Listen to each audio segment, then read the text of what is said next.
Whether you are a new player or a veteran, there's always something new to learn. In this video, I'll be going over 10 things that the Hunter Call the Wild doesn't tell you. If you think there is anything that I miss, please drop it in the comments below. Alright, number 1. If you are just starting out, it is important to know that the animals on your map are all RNG. There is no set spawns as to what you will have specifically. Everyone's map is going to have a slightly different population. The animals that do spawn on your map will always be there until you shoot and harvest them. So if you ever find a trophy animal and end up not being able to find it, don't worry, you can just get offline and try again the next day, as the animal will be respawned. Number 2. Shooting too many animals in one place will delete a need zone. Need zones are very important to help you find animals. You can shoot 3 animals without being in a blind or a tripod stand before the zone is deleted. If you are using some sort of hunting structure, this number is higher, but I usually recommend only shooting 4 at a time, just to be safe with your herd management. Moving on to number 3, flashlights and your dog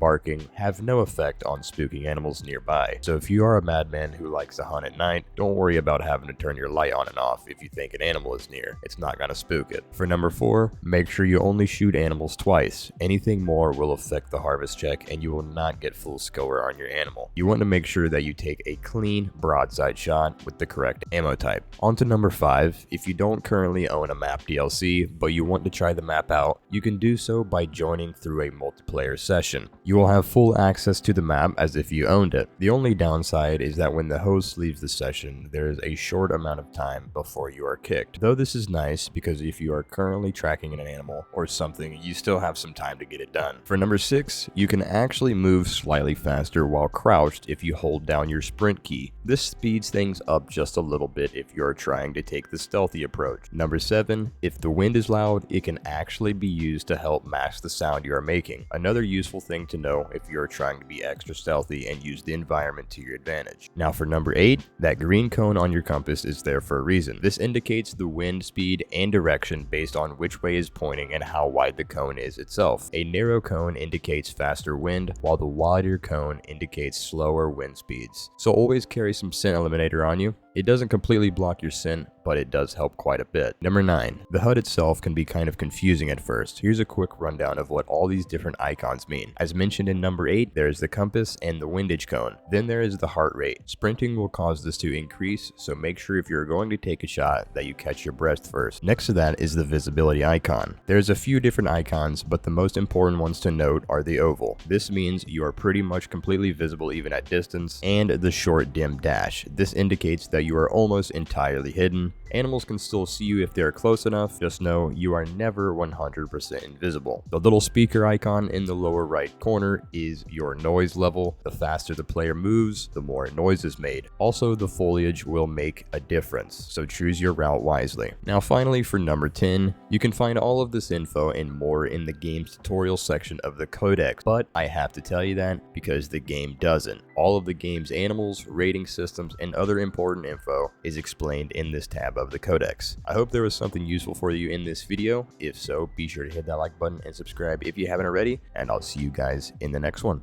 Later.